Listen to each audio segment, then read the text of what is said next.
اعوذ باللہ من الشیطان الرجیم بسم اللہ الرحمن الرحیم اما بعد فقد قال اللہ فی کتابہ المجید بقیۃ اللہ خیر لکم ان کنتم مؤمنین۔ عزیزان گرامی، آج 14 رمضان اور شب نیمہ شعبان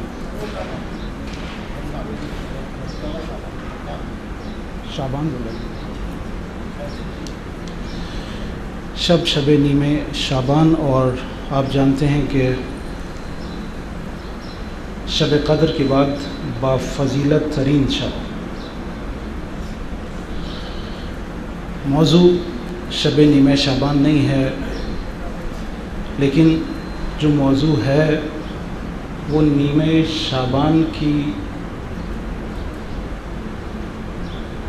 تر و تازگی کو، نیمہ شعبان کی لطف کو کہیں دوبارہ کر سکتا ہے۔ جو موضوع مجھے دیا گیا ہے وہ یہ کہ زمانے کے امام سے گفتگو۔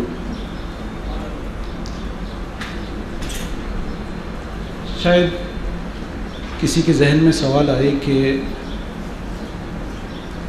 ممکن بھی ہے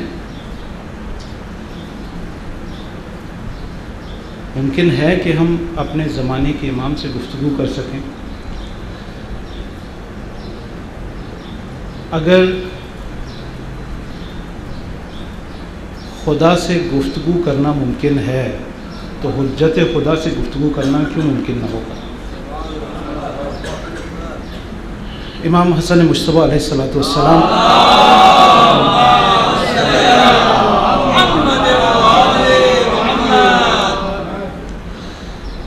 نے فرمایا کہ جب تمہارا دل چاہے کہ خدا تم سے گفتگو کرے تو قرآن پڑھو، اور جب تمہارا دل چاہے کہ تم خدا سے گفتگو کرو تو تم نماز پڑھو۔ بس اگر خدا سے ممکن ہے گفتگو کرنا تو حجت خدا سے کیوں ممکن نہیں ہے؟ ممکن ہے۔ دوسری دلیل، عزیزو، ہم سب زیارتیں پڑھتے ہیں، ہر امام کی زیارت پڑھتے ہیں، ہر امام کی زیارت کو جاتے ہیں نا۔ ہم مزار کی زیارت کو جاتے ہیں لیکن مزور سے گفتگو کرنے جاتے ہیں۔ جو اس مزار کے اندر موجود ہے، ہم زیارت جو پڑھتے ہیں وہ اس مزور سے گفتگو ہوتی ہے۔ مثلا امام رضا کی زیارت پہ جاتے ہیں، کہتے ہیں السلام علیکم یا علی ابن موسیٰ الرضا۔ مولا کو خطاب کرتے ہیں، آپ پر ہمارا سلام ہو، یعنی آپ سے گفتگو کرتے ہیں۔ سید الشہداء کی زیارت پڑھتے ہیں، زیارت عاشورہ پڑھتے ہیں، کہتے ہیں السلام علیکم یا ابا عبداللہ انی سلم لمن سالمکم وحرب لمن حاربکم۔ آپ کی جنگ ہماری جنگ، آپ کی دوستی ہماری دوستی، آپ کی دشمنی ہماری دشمنی ہے۔ امام سے خطاب کرتے ہیں السلام علیکم یا ابا عبداللہ وعلی الارواح التی حلت بفنائک۔ یہ سب کچھ کیا ہے؟ یہ سب کچھ گفتگو ہے امام سے، معصوم سے گفتگو ہے۔ خود اس زمانے کے امام سے گفتگو کی تاکید ہے انہی زیارتوں کی صورت میں۔ زیارت آل یاسین کیا ہے؟ زیارت آل یاسین دراصل امام سے گفتگو کا نام ہے، جو کہ سامرہ کے اعمال میں یہ زیارت منقول ہے مفاتیح الجنان میں، اور اس میں ارشاد ہوتا ہے السلام علیکم یا داعی اللہ والربانی آیاتہ، السلام علیکم یا باب اللہ ودیان دینہ۔ امام سے خطاب ہو رہا ہے، امام سے گفتگو ہو رہی ہے اس زیارت کی صورت میں۔ بس اگر کسی کے ذہن میں ہے کہ امام سے گفتگو کیسے ممکن ہے تو اس کا جواب ہے امام سے گفتگو ممکن ہے۔ ہمیں تاکید کی گئی ہے۔ زیارتوں کی کتنی تاکید ہے؟ کتنی تاکید ہے؟ سید الشہداء کی زیارت کی کتنی تاکید ہے؟ ہر شب جمعہ آپ سید الشہداء کی زیارت پڑھتے ہیں، اور ہر زیارت کا ایک حصہ امام سے گفتگو کا ہے۔ مستقیماً آپ امام سے مخاطب ہوتے ہیں، لہٰذا گفتگو کرنا ممکن ہے۔ دوسرا سوال یہ ہے کہ چلیں گفتگو کریں گے. گفتگو کا کوئی فائدہ بھی ہے؟ ہم کیوں گفتگو کریں امام سے؟ کیا فائدہ ہے امام سے گفتگو کا فائدہ؟ عزیزو، نماز پڑھنے کا فائدہ کیا ہے؟ جب ہم کہتے ہیں اللہ اکبر، ہم مسلمان ہیں، ہمارا عقیدہ ہے توحید پر، سب کچھ ہے، ہزار دلیلیں بھی لا سکتے ہیں خدا کے وجود پر، خدا کو مانتے ہیں، لیکن کیا خدا کو محسوس کرتے ہیں؟ ابھی ہم نے نماز پڑھی ہے، قربتاً اللہ نماز پڑھی ہے، لیکن اس پوری نماز میں کہیں خدا محسوس ہوا؟ احساس. یہ گفتگو کا سب سے پہلا فائدہ یہ ہے کہ ہم امام کے وجود کا احساس کریں گے. واقعی امام موجود ہے.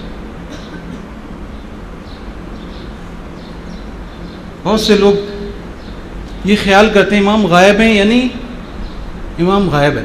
جس طرح سے خدا کے بارے میں آپ سے سوال کریں خدا کہاں ہے، بیٹا خدا کہاں ہے؟ ہیں آسمان پہ ہیں، ہر جگہ ہے. پہلا جواب جو تھا وہ تھا کہ آسمان. جیسے ہی ہم سے پوچھا جاتا ہے خدا کہاں ہے، ہماری نگاہیں آسمان کی طرف ہوتی ہیں. ہم سمجھتے ہیں خدا آسمانوں پر ہے. اگر خدا کے وجود کا احساس کرتے تو سوال ہی پیدا نہیں ہوتا تھا کہ کوئی گناہ کرتے.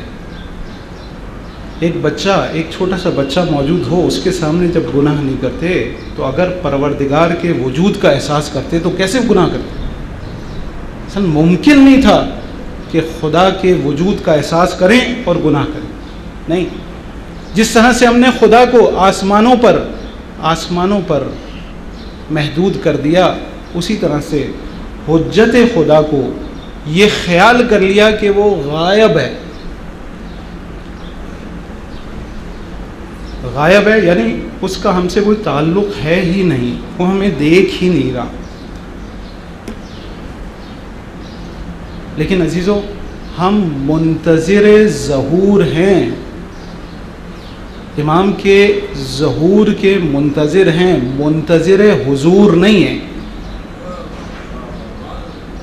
ہم امام کو کیا کہتے ہیں؟ امام حاضر. کیا مطلب ہے؟ کہ وہ ہر جگہ حاضر ہے. جمعے کے دن کی زیارت میں ہم کہتے ہیں السلام علیکم یا عین اللہ فی خلقہ، اے اللہ کی وہ آنکھ جو مخلوق کے درمیان موجود ہے، تجھ پر سلام. بس ہم امام کے حضور کا انتظار کر رہے ہیں، امام کے ظہور کا انتظار کر رہے ہیں، حضور کا انتظار نہیں کر رہے. امام ہر وقت حاضر ہے، ہر وقت ہمارے درمیان میں موجود ہے. یہ گفتگو جب ہم کہیں گے اے امام زمانہ آپ کہاں ہیں، اے امام زمانہ ہم آپ کے منتظر ہیں. جب آپ امام سے گفتگو کریں گے تو ان کے وجود کا احساس کریں گے. سب سے پہلا فائدہ گفتگو کا یہ ہے کہ آپ امام کے وجود کا احساس کریں گے کہ امام موجود ہے. جب امام کے وجود کا احساس کریں گے تو امام کی قربت پیدا ہوگی، امام کو اپنے قریب دیکھیں گے، اپنے آپ کو امام کے قریب جانیں گے. اور جب یہ قربت کا احساس پیدا ہو جائے گا تو سوال ہی پیدا نہیں ہوتا کہ انسان کوئی گناہ کرے. انسان نیکیوں کے نزدیک جائے گا اور گناہوں سے دوری اختیار کرے گا. یہ پورا عمل باعث بنے گا ہماری تربیت کا، ہماری تربیت ہوگی. یہ جو ہم امام سے دور ہو گئے ہیں، دراصل امام کے فیض سے دور ہو گئے ہیں. امام کا فیض ہم کو حاصل نہیں ہو رہا. بس گفتگو کرنے کے یہ فوائد ہیں، گفتگو کرنی چاہیے. اب جو آخری سوال ہے اس موضوع سے متعلق وہ یہ کہ امام سے گفتگو کیا کریں. عزیزو، میں یہ کہوں گا کہ ابتدا میں ہر وہ چیز جو آپ کے دل میں آئے گفتگو کریں. ہر وہ چیز. میرے بچے یہاں بیٹھیں، اگر آپ کو کھلونا چاہیے تو آپ کہیں امام سے مانگیں. کہ اے امام زمانہ ہمیں یہ چیز دلا دیں. آپ کو سائیکل چاہیے، آپ امام سے مانگیں. چھٹے امام کے پاس ایک شخص آیا،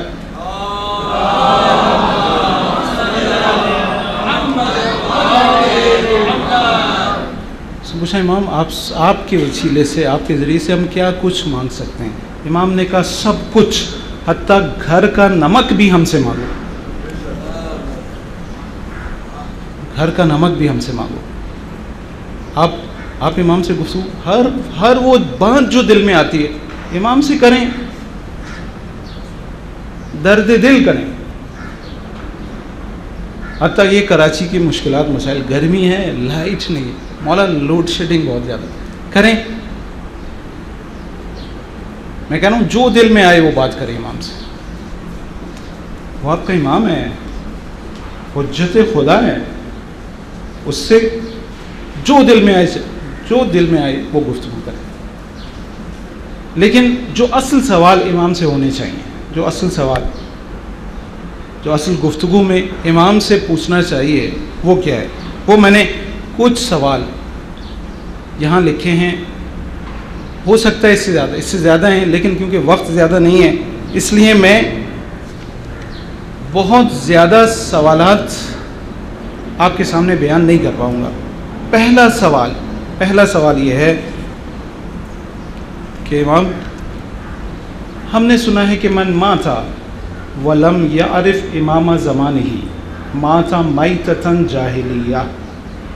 امام ہم نے سنا ہے کہ جو اپنے زمانے کے امام کی معرفت حاصل نہ کرے اور مر جائے وہ جاہلیت کی موت مرا. مولا اس معرفت سے مراد کیا ہے؟ کیا معرفت سے مراد یہ ہے کہ ہم آپ کے حسب و نسب کو جانیں، آپ کس کی اولاد ہیں، آپ کے والد کون تھے، ان کے والد کون تھے، ان کے والد کون تھے، آپ کی والدہ کا نام کیا ہے، آپ کی ولادت کس مقام پر ہوئی، آپ کی غیبت کتنے سن میں ہوئی، کہاں سے ہوئی، آپ کے نواب اربعہ کا نام کیا تھا؟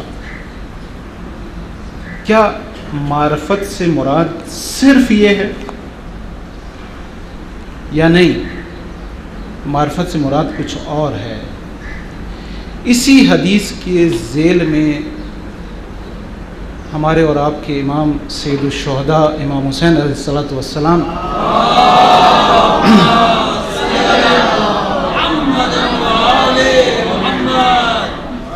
سے کسی نے سوال کیا کہ مولا یہ جو معرفت کی بات ہوئی ہے اس معرفت سے مراد کیا ہے؟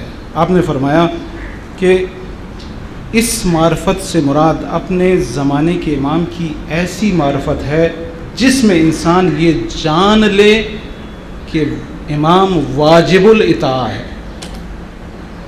اس کی اطاعت واجب ہے، ایسی معرفت. عزیزوں، یہ جو میں نے کہا کہ حسب نسب، والد کا نام، والدہ کا نام، یہ جاننا ہے، یہ ضروری ہے. ایک حد تک ہمیں پتہ ہونا چاہیے کہ آپ کا حسب نسب کیا ہے، یہ جاننا ہے، لیکن یہ پہچاننا نہیں ہے. سید الشہداء نے کہا کہ ایسے پہچانو کہ یہ یقین ہو جائے کہ یہ امام واجب الاطاعہ ہے. ذرا تاریخ پر نظر دوڑائیں. سید الشہداء امام مانتے ہیں، لوگ امام مانتے ہیں، لیکن امامت کو پہچانتے نہیں ہیں. عبداللہ ابن عمر مکہ میں امام سے ملتا ہے اور کہتا ہے کہ آپ نہ جائیں. امام کہتے ہیں مجھے جانا ہے. کہتا ہے میں نے رسول سے سنا ہے کہ جو میرے فرزند حسین کا ساتھ نہیں دے گا وہ ذلیل و خوار ہوگا. یہ بھی سنا ہے. امام کہتے ہیں کہ نہیں مجھے جانا ہے، تم میرا ساتھ نہیں دو گے. کہتا ہے مولا مجھے تو مدینے کی طرف جانا ہے، میں آپ کا ساتھ نہیں دے سکتا. امام کو جانتا ہے. امام سے کہتا ہے کہ مولا ذرا سینے کے بٹن چاک کریں، میں چاہتا ہوں اس مقام کا بوسہ لوں جہاں کا بوسہ رسول خدا لیا کرتے تھے. امام اپنے سینے کے بٹن چاک کرتے ہیں اور سینے کا بوسہ لیتا ہے اور روتا ہوا چلا جاتا ہے. یعنی امام کو مقدس بھی جانتا ہے، امام کی اہمیت کو بھی سمجھتا ہے، لیکن پہچانتا نہیں ہے۔ واجب امام کہہ رہے ہیں تم میرا ساتھ دو، پھر بھی امام کو چھوڑ کے جا رہا ہے۔ عبید اللہ ابن حر جوفی تاریخ کربلا کا ایک کردار ہے، زمانے کا امام سید الشہداء، اس کو اپنے خیمے میں بلاتے ہیں، قاصد کو بھیجتے ہیں، سمجھ جاتا ہے کہ امام کیوں بلا رہے ہیں، نہیں جاتا۔ خدا وہ وقت نہ لائے کہ جب زمانے کا امام پکارے اور ہم اس کی صدا پر لبیک نہ کہیں۔ امام نے اپنا قاصد بھیجا، کہا کہ مولا سے کہہ دو میں نہیں آ سکتا، نہیں آ سکتا۔ امام خود تشریف لاتے ہیں، عبید اللہ ابن حر جوفی کے خیمے میں آتے ہیں۔ امام اس سے کہتے ہیں ہم کربلا کی طرف جا رہے ہیں، ہم کوفے کی طرف جا رہے ہیں۔ کہتا ہے مولا میں کوفے سے آ رہا ہوں، کوفے کے حالات اچھے نہیں ہیں، لوگ آپ کا ساتھ نہیں دیں گے۔ امام کہتے ہیں تم ہمارا ساتھ دو۔ کہتا ہے مولا میرے چھوٹے چھوٹے بچے ہیں، ان کو یتیم ہوتا ہوا نہیں دیکھ سکتا۔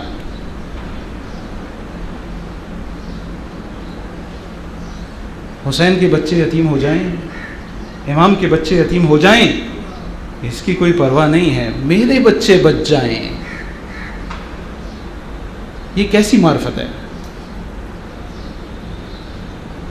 ایسی معرفت کہ میں اپنے بچوں کو اپنے امام کے بچوں پر قربان کر دوں، ایسی معرفت۔ پھر امام سے کہتا ہے مولا میں خود تو آپ کا ساتھ نہیں دے سکتا، میرے پاس ایک گھوڑا ہے، یہ مہینہ نظر و نیاز کا مہینہ ہے، ہم بھی نظر کرتے ہیں ان کی خوشنودی کے لیے، مولا کے نام پر نظر کرتے ہیں، کبھی امام حسن کی نظر کرتے ہیں، کبھی امام حسین کی نظر، کبھی جناب عباس کی نظر، کبھی نظر کرتے ہیں۔ مولا کہتا ہے، مولا سے کہتا ہے عبید اللہ ابن حر جوفی کہ مولا یہ نذرانہ میں آپ کی خدمت میں پیش کرتا ہوں۔ یہ گھوڑا اس کی صفات بیان کرتا ہے، تاریخ میں کئی صفحے اس گھوڑے کی صفات میں درج ہیں، عجیب گھوڑا تھا یہ، بہترین قیمت گھوڑے کی لگتی ہے، نہیں بیچتا، مولا سے محبت کرتا ہے۔ مولا سے کہتا ہے مولا یہ نذرانہ میں آپ کی خدمت میں پیش کرتا ہوں۔ مولا ایک معیار دیتے ہیں، کہتے ہیں یہ نذرانہ ہمیں قبول نہیں ہے۔ کیوں قبول نہیں ہے؟ قرآن کی آیت پڑھتے ہیں کہ وہ جو کہ گمراہ ہوں ان کو ہم اپنا دست و بازو قرار نہیں دیتے۔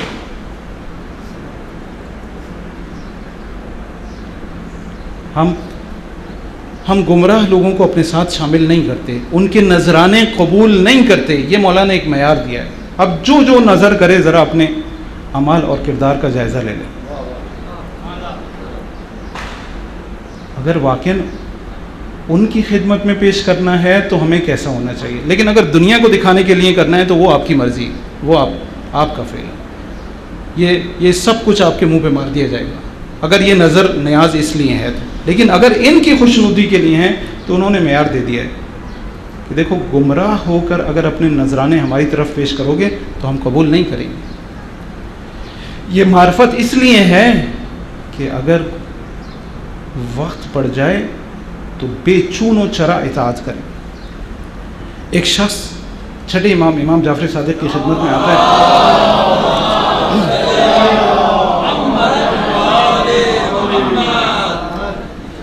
اور کہتا ہے کہ مولا آپ کے پاس اتنے سپاہی ہیں، آپ کے اوپر واجب ہے قیام کریں۔ عجیب بات ہے، بہت سارے لوگ یعنی امام کا وظیفہ معین کرنے آتے ہیں۔ تاریخ میں بہت ساری ایسے واقعات ہیں، عام لوگ آتے ہیں اور امام کا وظیفہ معین کرتے ہیں کہ مولا آپ کا وظیفہ یہ ہے، تو مولا قیام آپ پر واجب ہے۔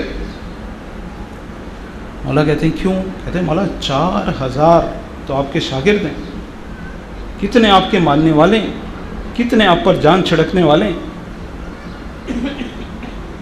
مولا کہتے ہیں سامنے سے ایک ریوڑ گزرا ہوتا کہ اگر اس ریوڑ کے برابر بھی ہمارے پاس ہمارے آوان و انصار ہوتے تو ہم پر قیام واجب تھا۔ راوی کہتا ہے جب میں نے اس ریوڑ کے جانوروں کو گنا تو 17 تھے،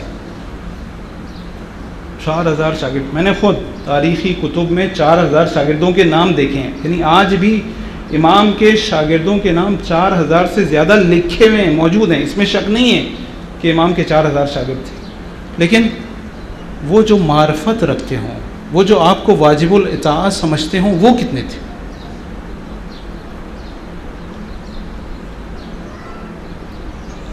امام کے پاس ایک شخص آتا ہے، کہتا ہے مولا ہم تیار، لشکر تیار، آپ قیام کریں، چھٹے امام کے پاس۔ امام کہتے ہیں تیار؟ ہاں تیار۔ کہتے ہیں تندور میں اتر جاؤ۔ کہتے ہیں مولا میں جنگ کرنے کی بات کر رہا ہوں، آپ مجھے جلانے کی باتیں کر رہے ہیں۔ امام اپنے غلام کو بلاتے ہیں کہ تندور، ڈھکن کھولتا ہے، اندر اتر جاتا ہے، ڈھکن بند کر دیا جاتا ہے، چیخنا شروع کرتا ہے یہ شخص کہ مولا جلا دیا، مار دیا، بھون دیا۔ مولا کہتے ہیں جاؤ ڈھکن ہٹاؤ۔ ڈھکن ہٹاتا ہے، دیکھتا ہے آگ خاموش ہو گئی ہے اور صحیح و سالم تندور میں بیٹھا۔ مولا کہتے ہیں ایسے کتنے؟ سوچ میں پڑ جاتے ہیں، کہتے ہیں ایسے تو نہیں۔ امام کو اگر امام سمجھتے ہیں، ابھی نماز پڑھی ہے نا، جو امام نے کیا وہی آپ نے بھی کیا۔ امام نے قیام کیا، آپ نے قیام کیا۔ امام نے رکوع کیا، آپ نے رکوع کیا۔ امام نے سجدہ کیا، آپ نے سجدہ کیا۔ بس اگر امامت کے قائل ہیں تو اسی طرح سے جو امام کہے، جو امام کرے وہ آپ کو کرنا ہے۔ اگر ولایت کے قائل ہیں تو ولایت کا مطلب ولا یلی، یعنی قدم پر قدم رکھنا، جس قدم کو امام نے اٹھایا ہے اسی قدم کو آپ کو اٹھانا پڑے گا، امام کے قدم پر قدم رکھنا پڑے گا، یہ ہے ولایت۔ اگر معرفت ہے، اگر معرفت، جس بات کی معرفت کی بات کی گئی ہے وہ یہ ہے، جس بات کو کہا گیا ہے کہ اگر وہ معرفت حاصل نہیں ہوئی تو جاہلیت کی موت مرے، وہ ایسی معرفت ہے کہ جس معرفت کے بعد اطاعت محض ہو، پھر چون و چرا نہ ہو، پھر یہ نہ کہا جائے کہ گرمی بہت ہے، پھر یہ نہ کہا جائے کہ ابھی سردی ہے۔ اگر جہاد کا حکم آ گیا تو ہمیں جہاد کرنا ہے۔ امام کی معرفت سے مراد آپ کے کام اور انقلاب کی معرفت ہے، کیسا کام کرنا ہے، کیسا انقلاب۔ سید الشہداء کو لوگوں نے خط لکھے کہ مولا آ جائیں، مولا آ جائیں، ہم آپ کی مدد کریں گے۔ مولا گئے تھے دین کو حاکم کرنے کے لیے، مولا گئے تھے ظلم و ستم کے خاتمے کے لیے، مولا گئے تھے فاسق و فاجر کی حکومت کا تختہ پلٹنے کے لیے۔ لیکن انہوں نے کیوں بلایا تھا؟ انہوں نے اس لیے بلایا تھا کہ یزید ان کے بچوں کو زبردستی اٹھا کر لے جاتا تھا، یزید ان پر ظلم کر رہا تھا، یزید نے ان پر ٹیکس لگائے تھے، ان سے زبردستی ٹیکس وصول کرتا تھا۔ ان کے لیے مشکل یہ تھی، لیکن جب امام پہنچے اور امام نے روز عاشور خطاب کیا ہے، وہ خطوط نکال کے دکھائے ہیں، وہ بوری امام نے ان کے سامنے خالی کی ہے اور ان کے خط نکال کے دکھائے ہیں، اے حجار ابن ابجر، اے اشس ابن قیس، اے منذر ابن جارود، نام لیے امام نے۔ کیا تم نے ہمیں نہیں بلایا تھا؟ کیا تم نے نہیں کہا تھا کہ امام آ جائیں؟ ہمارا کوئی امام نہیں ہے، میں آ گیا، اب میرا ساتھ کیوں نہیں دیتے؟ تو مسئلہ یہ تھا کہ ان کو پتہ ہی نہیں تھا کہ امام کا کام کیا ہے۔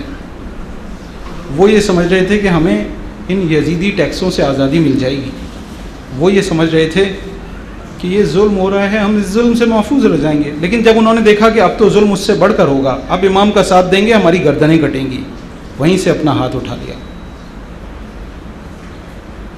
امام کے کام کو نہیں سمجھتے تھے۔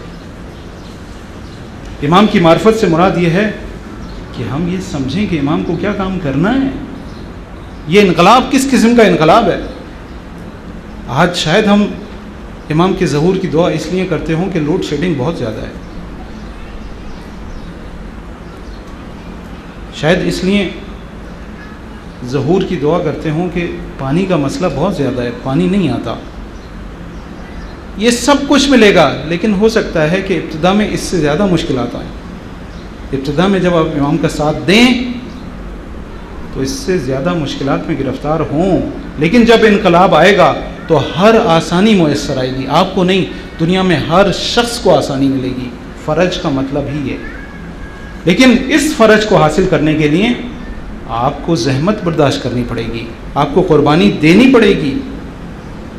امام کے ساتھ مل کر جہاد کرنا پڑے گا۔ امام جو انقلاب لے کر آئیں گے، آپ دعائے ندبہ میں پڑھتے ہیں کہ این المنتظر لاقامت الامت والعوج، جو کجی اور انحراف کو دور کرے گا وہ منتظر کہاں ہے؟ این المدخر لتجدید الفرائض والسنن، جو فرائض اور سنتوں کو زندہ کرے گا وہ ذخیرہ کیا ہوا کہاں ہے؟ این المتحیر لإعادة الملت والشریعہ، جو مذہب اور شریعت کو زندہ کرے گا وہ کہاں ہے؟ این المؤمل لإحیاء الکتاب وحدودہ، جو حدود کو قائم کرے گا، کتاب کو زندہ کرے گا وہ کہاں ہے؟ یہ جب حدود نافذ ہوں گی تو ہمارے اوپر بھی نافذ ہوں گی۔ امام آئیں گے، دین کو قائم کریں گے، دین کی ایک ایک حدود کو نافذ کریں گے۔ اگر کوئی چور ہوگا تو اس کے ہاتھ کاٹیں گے۔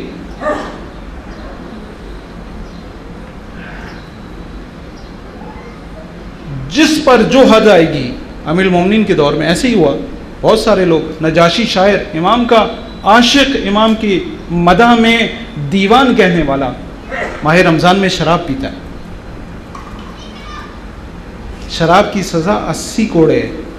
امام کہتے ہیں کہ 80 کوڑے تجھے شراب کے لگاؤں گا اور 20 کوڑے اس بات کے لگاؤں گا کہ تو نے ماہ مبارک رمضان میں شراب پی ہے۔ لوگ کہتے ہیں مولا آپ کا چاہنے والا ہے، کہتے ہیں میرا چاہنے والا ہے، اس لیے ضرور اس پر حد جاری کروں گا۔ حد جاری کرتے ہیں۔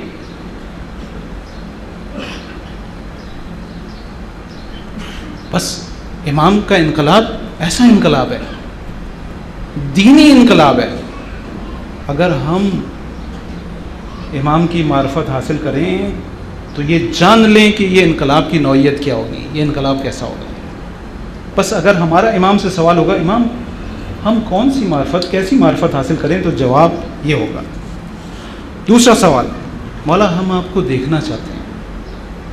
ابھی یہاں پر آپ کے سامنے منقبت پڑی گئی، ہر چیز آپ کی دیدار کی منتظر ہے، ہر چیز، لیکن ہر چیز شاید کائنات کی ہر شے امام کا دیدار کر رہی ہو، ہم امام کے دیدار سے محروم ہیں۔ کیوں محروم ہیں؟ علی ابن مہزیار 20 حج امام کے دیدار کے شوق میں انجام دیتا ہے۔ 20 حج کس زمانے میں؟ اس زمانے میں جب اس طرح کے وسائل نہیں، لوگ اونٹ پر حج کرنے جاتے ہیں، لوگ گھوڑوں پر حج کرنے جاتے ہیں۔ ایک حج نہیں، ایک حج کرنا مشکل ہوتا تھا، اس نے 20 حج کیے ہیں، 20 حج۔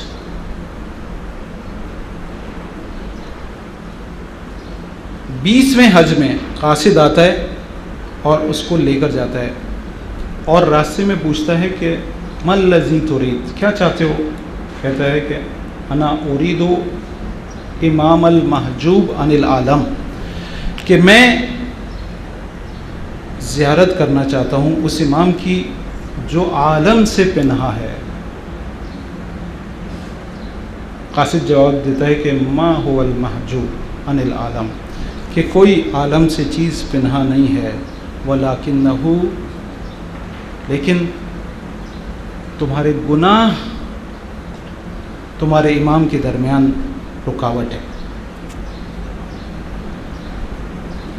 تمہارے گناہ رکاوٹ ہے۔ عزیزوں، ہم امام کا دیدار کرنا چاہتے ہیں۔ شاعر نے، فارسی شاعر نے بہت خوبصورت کہا ہے، پاک کن دیدے وانگاہ دیدے اون پاک بنگر، اپنی آنکھوں کو پاک کرو کیونکہ اس پاک کا نظارہ کرنا ہے۔ دیدے ناپاک کجا، دیدن اون پاک کجا، یہ ناپاک آنکھیں، یہ چشم جو کہ منظر کو دیکھتی ہو، وہ کس طرح سے اس پاک کا دیدار کر سکتی ہے؟ مولا کا جواب آئے گا۔ دیکھو علی ابن مہزیار ہماری زیارت نہ کر سکا، کیوں نہ کر سکا؟ مولا خود بتائیں گے، آگے میں اس واقعے کو مزید بیان کروں گا۔ مولا کا جواب میں کوشش کروں گا کہ ان جو جواب ہیں وہ میرے اپنے نہ ہوں، میرے اپنے نہیں، اور اب کے بعد سے سارے امام کے جواب ہیں۔ پدر آغا سیستانی، والد محترم آغا سیستانی ظاہراً بڑی ریاضتیں کرتے ہیں، امام کا دیدار کرنا چاہتے ہیں، عبادتیں کرتے ہیں بہت ساری، لیکن آپ کو دیدار نصیب نہیں ہوتا۔ ایک دفعہ آپ کو معلوم ہے کہ آغا سیستانی کا تعلق عراق سے نہیں ہے، ایران سے ہے، اصل میں ایرانی ہے، سیستان بلوچستان میں پیدا ہوئے اور آپ کی زندگی زیادہ تر مشہد مقدس میں گزری ہے۔ آپ کے والد صاحب مشہد مقدس میں رہے،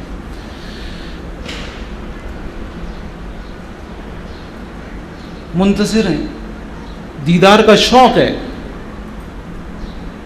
کہتے ہیں کہ ایک دن، جس عالم دین کی زبانی میں نے یہ واقعہ سنا، ان کے الفاظ کا ترجمہ کر رہا ہوں، انہوں نے کہا کہ ایک دن آپ کو ایک گھر کی طرف کھینچا گیا۔ عزیزو، یہ کھینچا گیا میں بہت سے معنی ہیں، بہت سارے آپ اعمال انجام دیتے ہیں، نیک اعمال انجام دیتے ہیں، آپ سمجھتے ہیں کہ آپ انجام دے رہے ہیں، آپ فرش عزا پر آ کر بیٹھتے ہیں، آپ سمجھتے ہیں کہ آپ آئیں، آپ آئے نہیں ہیں، آپ کو لایا گیا ہے۔ اس لیے اب اس میں بہت سارے مطالب ہیں، ہم سمجھتے ہیں، ہم سمجھتے ہیں، نہیں، ایسا نہیں۔ ایک نیک عمل کریں، 10 نیک اعمال کی راہیں کھلتی ہیں، وہ ایک نیک عمل باعث بنتا ہے، خدا آپ کو اور مواقع دیتا ہے، وہ توفیق دیتا ہے آپ کو، تو آپ کو نیکیوں کی توفیق ملتی ہے۔ یہ بات ہمیشہ ذہن میں رہے۔ انہوں نے کہا کہ ان کو ایک گھر کی طرف کھینچا گیا، گھر کے اندر تشریف لائے تو دیکھا کہ ایک خاتون کا جنازہ رکھا ہوا ہے اور زمانے کے امام اس کے سرہانے بیٹھے ہیں۔ جیسے ہی سید باقر سیستانی پر آپ کی نگاہ پڑتی ہے، بلاتے ہیں، قریب بلاتے ہیں، کہتے ہیں ادھر آؤ۔ فرماتے ہیں کہ ریاضتوں کی اور محنتوں کی ضرورت نہیں ہے، اس خاتون کی طرح ہو جاؤ، ہم خود تمہارے پاس آئیں گے۔ پوچھتے ہیں اس خاتون میں کیا خصوصیت ہے مولا آپ؟ جواب ملتا ہے کہ ہاں، اس خاتون کا مقام بہت بلند ہے۔ دیکھو، کشف حجاب کا حکم آیا، آپ جانتے ہیں انقلاب اسلامی ایران کا ایک اہم مسئلہ کشف حجاب ہے۔ شاہ ملعون نے حکم دیا کہ کوئی خاتون گھر سے حجاب کر کے باہر نہیں نکلے گی، اور اگر کوئی بھی خاتون چادر پہن کے یا حجاب کر کے باہر نکلے گی تو اس کا حجاب کشف کیا جائے گا، یعنی چھین لیا جائے گا۔ اس کو کہتے ہیں کشف حجاب۔ کہا جاتا ہے کہ جیسے ہی یہ حکم آیا، اس خاتون نے اپنے آپ کو گھر میں قید کر لیا، اور جب تک یہ حکم نافذ رہا اپنے گھر سے باہر نہیں نکلی۔ کیوں باہر نہیں نکلی؟ اس لیے باہر نہیں نکلی کہ اگر باہر نکلے گی اور یہ مامورین اس کی چادر کو کھینچیں گے تو نامحرموں کی نظریں اس کی جانب اٹھیں گی۔ اس کو یہ برداشت نہیں تھا، اس لیے گھر میں قید ہو کے رہ گئی، گھر سے باہر ہی نہیں نکلی۔ امام نے کہا اس خاتون کی طرح ہو جاؤ، ہم خود تمہارے پاس آئیں گے۔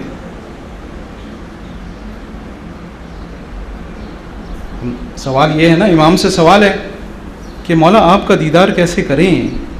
ہم منتظر ہیں، امام کے عشق میں مبتلا ہیں، پتہ نہیں منتظر ہیں امام کے عشق میں یا یہ صرف زبانی دعوے ہیں۔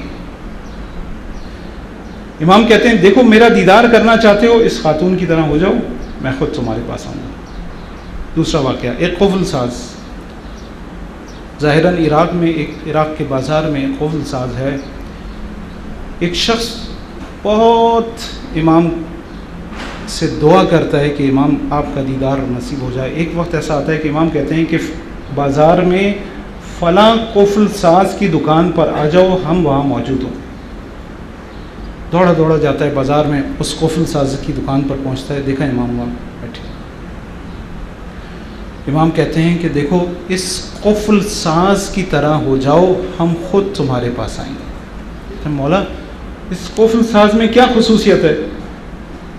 کہتے ہیں اس کی خصوصیت یہ ہے، ایک واقعہ صرف تمہیں سناتا ہوں. ایک خاتون، بزرگ جانتے ہیں کہ ایک زمانے میں قفل ایک خاص اہمیت رکھتے تھے.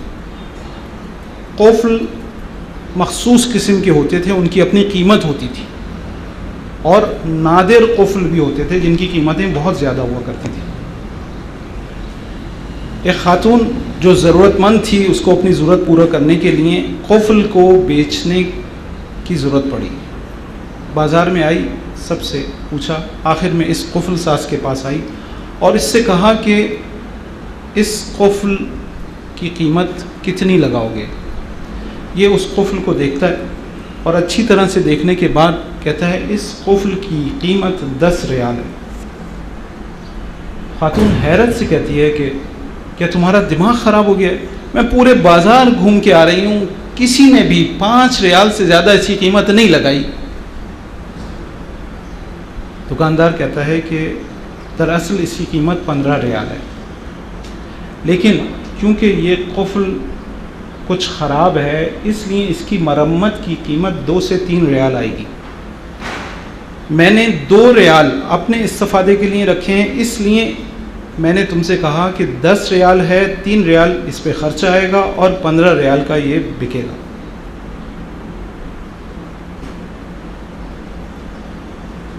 کہا کہ اس قفل ساز کی طرح ہو جاؤ. چاہتا تو 6 ریال میں لے سکتا تھا، لیکن امام کا ماننے والا ہے، امام کی معرفت رکھتا ہے، اس کو پتہ ہے کہ ہم کسی کے ساتھ زیادتی نہیں کر سکتے. خاص طور ہمارے معاملات ایسے ہوں گے کہ دوسروں کے معاملات اپنی جگہ پر، ہمارے معاملات ایسے ہوں گے کہ ہر آدمی کہے گا کہ یہ امام کا ماننے والا ہے، یہ امام کا چاہنے والا ہے. امام نے کہا کہ اس قفل ساز کی طرح ہو جاؤ، ہم خود تمہارے پاس آئیں گے. بس جو دیدار کرنا چاہتا ہے اس کو اپنے آپ کو کیسا بنانا ہوگا. امام نے جواب دیا ہے، یہ امام کے جوابات ہیں جو میں آپ کی خدمت میں پیش کر رہا ہوں. مولا، ہمارا سوال امام سے یہ ہوگا نا، مولا آپ کا دیدار کرنا چاہتے ہیں، آپ کے حضور شرفیاب ہونا چاہتے ہیں. مولا کہیں گے کہ میرے حضور شرفیاب ہونے کے لیے ریاضتوں کی ضرورت نہیں ہے، کردار کی ضرورت ہے، کردار کی ضرورت ہے.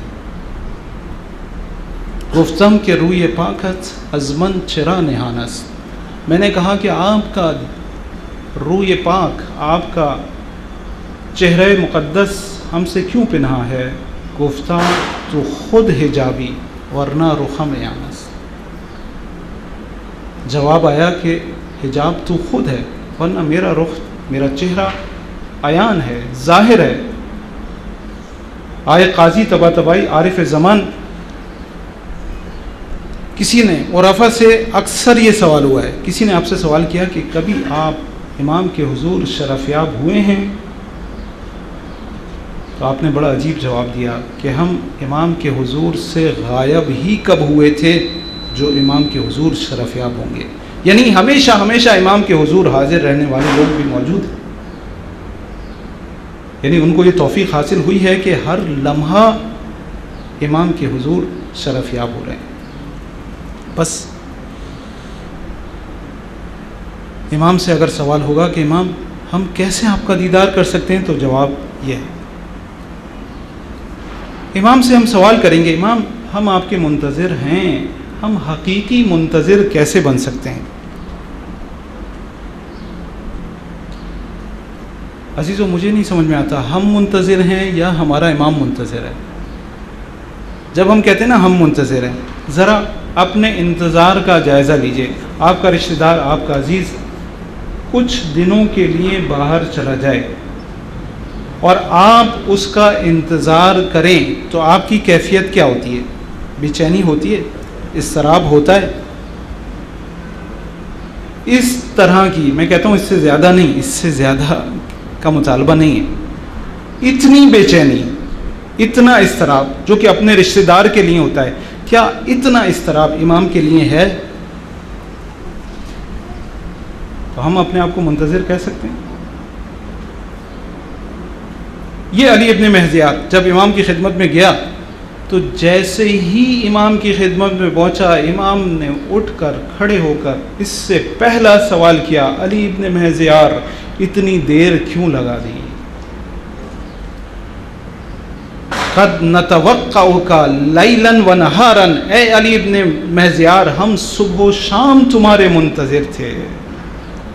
مولا ہمارا منتظر ہے، صبح و شام ہمارا انتظار کر رہا ہے کہ ہم کب اپنے کردار کو بہتر بناتے ہیں۔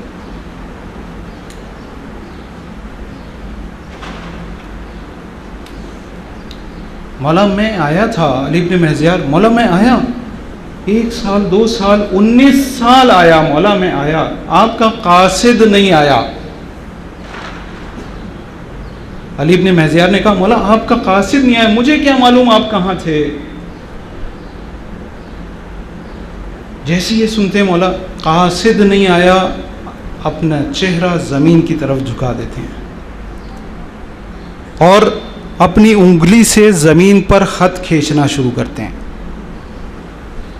کہتے جاتے ہیں قاصد نہیں آیا، قاصد نہیں آیا۔ چہرہ اٹھاتے ہیں اور علی ابن مہزیار سے سوال کرتے ہیں قاصد نہیں آیا؟ علی ابن مہزیار خاموش، چہرے کا رنگ اڑ گیا، کہتے ہیں لا ایسا نہیں ہے علی ابن مہزیار، قاصد نہیں آیا، نہیں۔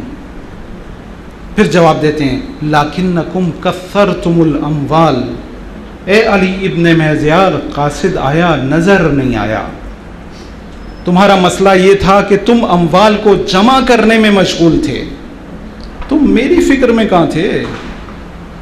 تمہیں میری یاد آتی ہی نہیں تھی، تم اموال کی جمع آوری میں مشغول تھے، تم دنیا داری میں ڈوبے ہوئے تھے، دنیا داری میں غرق تھے۔ کثرتم الاموال، تم میری فکر میں تھے ہی نہیں۔ وتجبرتم علی ضعفاء المؤمنین، دیکھو تم مومنین پر جبر کر رہے تھے، جباریت کا شکار تھے، تکبر کر رہے تھے۔ جو تمہارے تحت تکفل تھے، جو تمہارے زیر نظر تھے، تم ان کا خیال نہیں رکھتے تھے، ان کی فکر میں نہیں تھے، اس لیے تم ہمارے پاس نہیں آ سکے۔ عزیزو، بہت سارے لوگ جو کچھ ہمارے ہاتھ میں ہے، جو کچھ ہمارے اختیارات ہیں، ہمارے زیر نظر ہیں، بہت سارے لوگ ہیں، ہمارا انداز کیا ہوتا ہے، ہمارا اخلاق کیسا ہوتا ہے؟ اگر شوہر ہے تو بیوی سے، اگر بیوی ہے تو شوہر سے، اگر باپ ہے تو بچوں سے، اگر بچے ہیں تو باپ سے، اگر پیسے والا ہے تو فقیروں اور محروموں سے، اگر کسی منصب پر فائز ہے تو ان لوگوں سے جو اس منصب کے وجہ سے کچھ حاصل کر سکتے ہیں، ان سے ہمارا کردار کیسا ہے، ہم کیسا سلوک کرتے ہیں؟ مولا کہتے ہیں تجبرتم علی ضعفاء المؤمنین، پھر کہتے ہیں وقطعتم الرحم الذی بینکم، دیکھو جو تمہارے رشتہ دار عزیز ہیں ان سے قطع رحم کر کے کیا تم یہ امید کرتے ہو کہ ہمارے پاس آ جاؤ گے، ہمارے منتظر حقیقی بن جاؤ گے؟ ایسا نہیں ہے۔ بس 3 باتیں مولا نے کی، ایک دنیا داری، دوسری اپنے زیر نظر لوگوں پر رحم، اور صلہ رحم۔ یہ 3 چیزیں بہت اہم ہیں۔ ہم سمجھتے ہیں ہم انتظار کر رہے ہیں، انتظار کیسے کریں؟ انتظار کیسے کریں؟ ہم سمجھتے ہیں انتظار کریں، امام جنگ کریں گے، جنگ کی کس طرح تیاری کی جاتی ہے، اسلحہ، بہت سارے لوگوں نے آپ نے دیکھا ہوا ہے گھروں میں تلواریں رکھی ہیں، کسی نے کوئی اسلحہ سجایا ہوا ہے، کہتے ہیں جی ہم آمادگی کریں، ہم منتظر ہیں امام کی۔ 5ویں امام محمد باقر علیہ السلام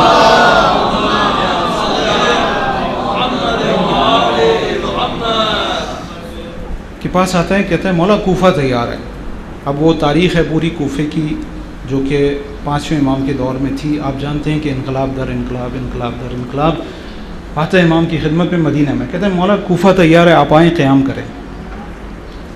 مولا کہتے ہیں کوفہ تیار ہے، کیسے؟ کہتے ہیں اتنے سپاہی، اتنے گھوڑے، اتنا اسلحہ، اتنی سپر، اتنے نیزے، اتنی تلواریں، سب کچھ گناتا ہے مولا کو۔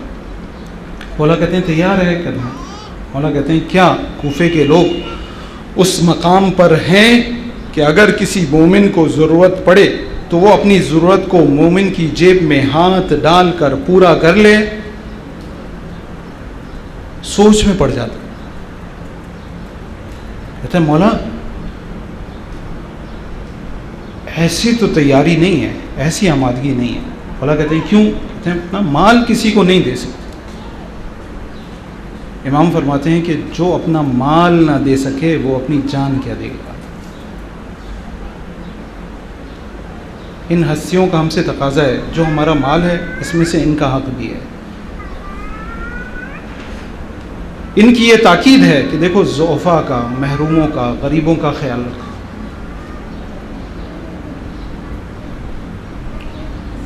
علی بن مہزیار مولا کی باتیں سنتا ہے، رونے لگتا ہے، گریہ کرتا ہے، کہتا ہے مولا توبہ توبہ توبہ کر۔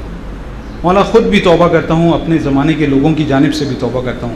مولا جواب دیتے ہیں کہ یہ تمہاری استغفار ہے اپنی جانب سے اور اپنے لوگوں کی جانب سے، کہ جس کی وجہ سے ہماری نظر عنایت تمہاری طرف ہے۔ اگر یہ استغفار نہ ہوتی تو ہمارا ہاتھ تم پر سے اٹھ جاتا، ہمارا رحم، ہمارا ترحم منقطع ہو جاتا، ہماری رحمت تم سے دور ہو جاتی۔ بس عزیزوں، اگر انتظار کر رہے ہیں تو کس طرح سے؟ مولا نے بتایا حقیقی انتظار کس طرح سے کریں۔ مولا ہم پر عنایت خاصہ، ہم چاہتے ہیں، جیسا میں نے کہا ہر اپنا نمک بھی امام نے کہا کہ مولا عنایت خاصہ، ہمارے مسائل ہیں، ہماری مشکلات ہیں۔ ایک شخص ہے عبد الکریم کفاش، امام سے ملاقات کا شرف حاصل ہوتا ہے بہت سارے لوگوں کو، اکثر لوگوں کو زندگی میں ایک دفعہ امام کے دیدار کا شرف ملا ہے۔ یہ عبد الکریم کفاش ہے، موچی ہے، موچی۔ اس کو ایسی توفیق ملتی ہے کہ ہر ہفتے امام کا دیدار کرتا ہے، ہر ہفتے۔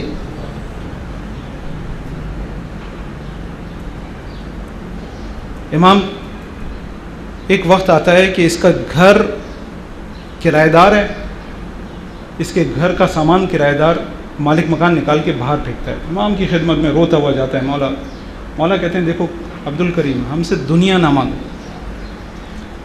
امام اس کا امتحان لیتے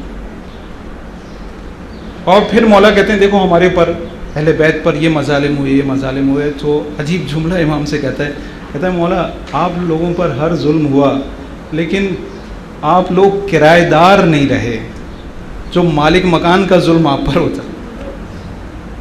مولا ہنسنے لگتے ہیں، اس کو گلے لگاتے ہیں اور کہتے ہیں اچھا ہم انتظام کرتے ہیں۔ 1 گھنٹے کے اندر ایک تاجر امام کی خدمت میں آتا ہے۔ امام اس سے کہتے ہیں کہ عبد الکریم کے گھر کا انتظام کرو۔ کہتا ہے مولا میرا اس شہر میں ایک گھر ہے، وہ میں اس کو دیتا ہوں۔ 1 گھنٹے میں انتظام ہو گیا۔ عنایات خاصہ مل سکتی ہیں، کیسے مل سکتی ہیں؟ یہ عبد الکریم کون ہے؟ جیسے ہی امام کا دیدار ہوتا ہے، پہلا دیدار امام سے لپٹ جاتا ہے۔ امام ہٹاتے ہیں اور کہتے ہیں عبد الکریم ہمارے جوتے جوڑ دو۔ جوتوں کی طرف نگاہ کرتا ہے، جوتے پھٹے ہوئے ہیں۔ او امام زمان جس کے ہاتھ میں زمین و آسمان ہے، زمین و آسمان کے خزانے، اس کے جوتے پھٹے ہوئے ہیں۔ امام کہتے ہیں عبد الکریم ہمارے جوتے جوڑ دو۔ کہتے ہیں مولا میں نے کچھ وعدے پہلے لیے ہوئے ہیں، جوتوں کے وعدے میرے پاس ہیں، وہ وعدوں پر عمل کر دوں پھر آپ کے جوتے جوڑ دوں۔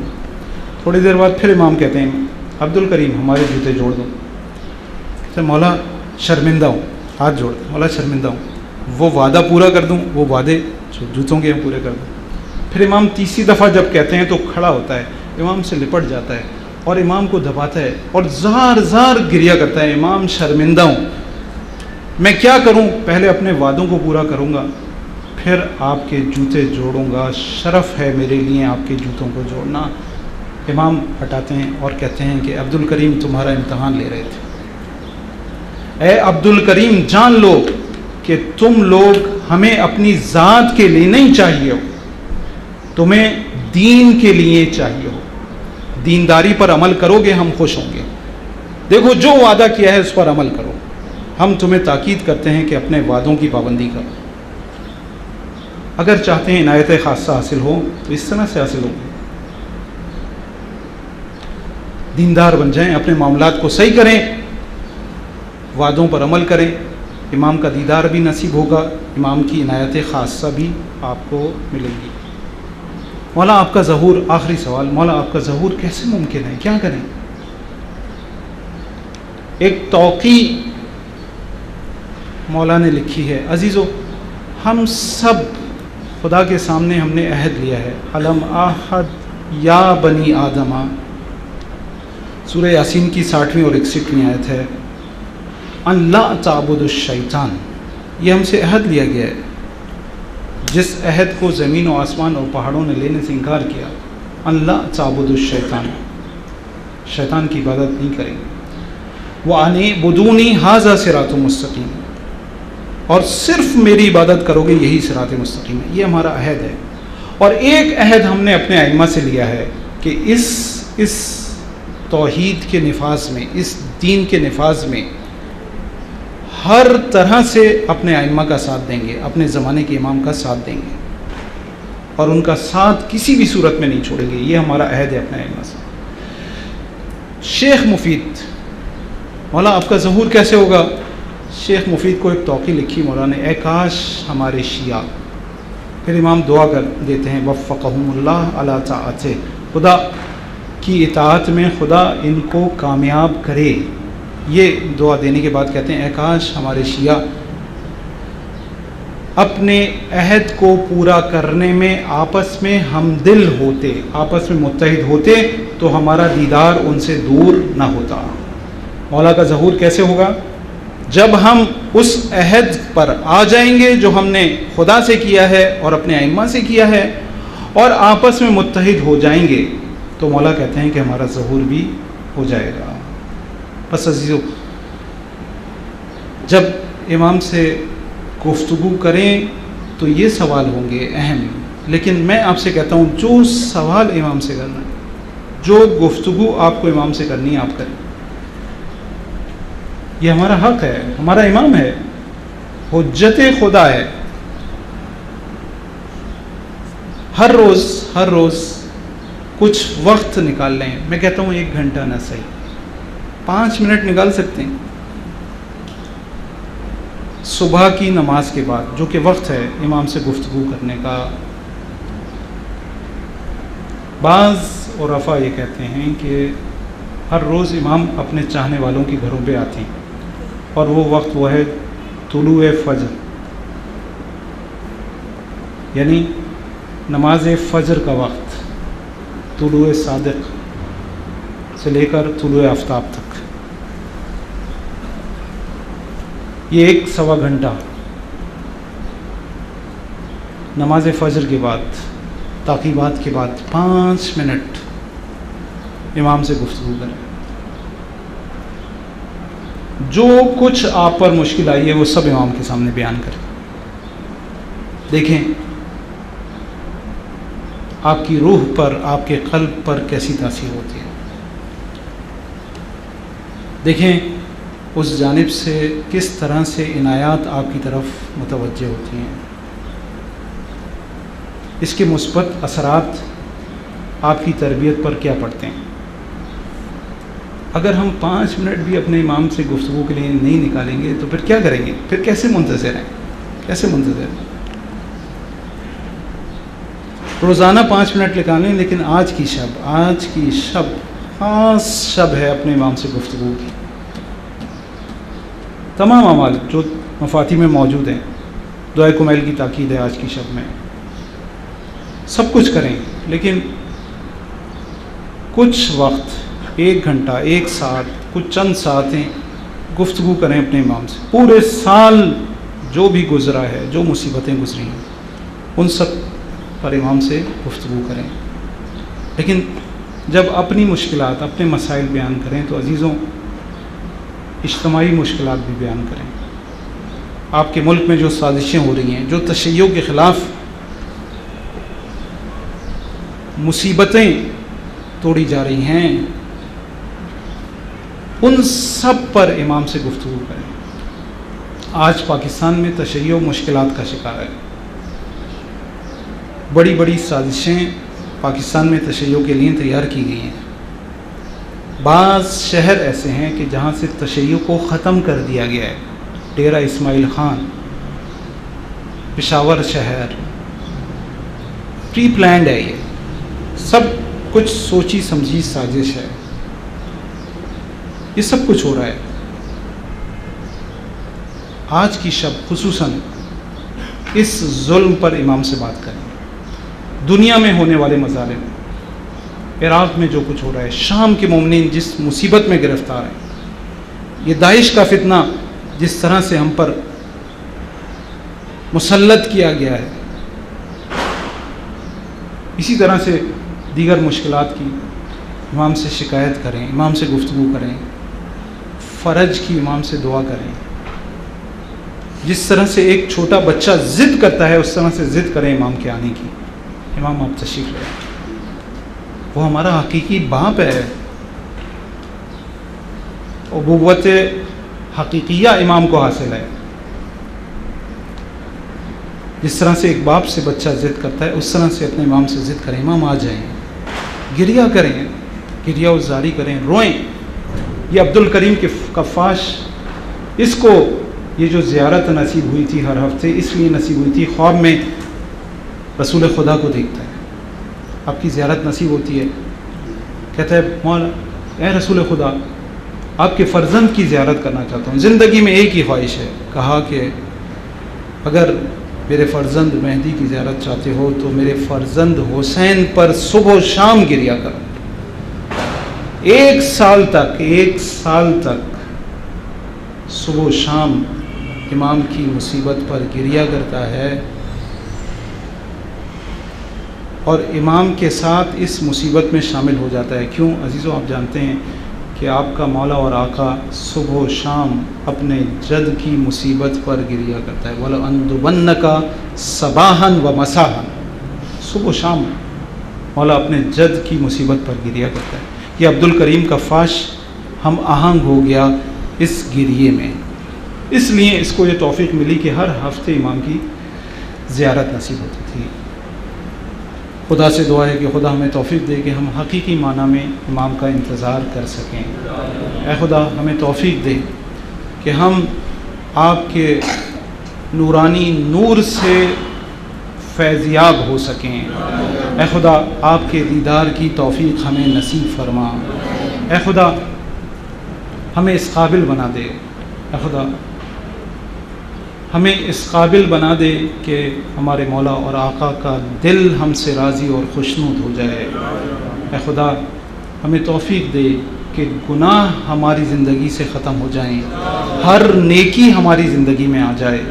اے خدا ہر طرح کے اعمال، صلہ رحم ہو، فقراء اور ضعفاء کی مدد ہو، ہر طرح کا وہ کام جس سے مولا کا دل خوش ہوتا ہو، ہمیں انجام دینے کی توفیق عنایت فرما۔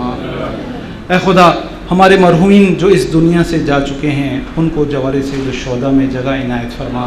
اے خدا دنیا میں جہاں جہاں ظلم ہو رہا ہے، ظلم کے خاتمے کے لیے حضرت حجت کے ظہور میں تعجیل عنایت فرما۔ ہمارے کردار، ہمارے اعمال اور ہمارے افکار کو اس قابل بنا دے کہ مولا کے اعوان و انصار میں شامل ہو سکیں۔ ربنا تقبل منا انک انت السمیع العلیم برحمتک یا ارحم الراحمین۔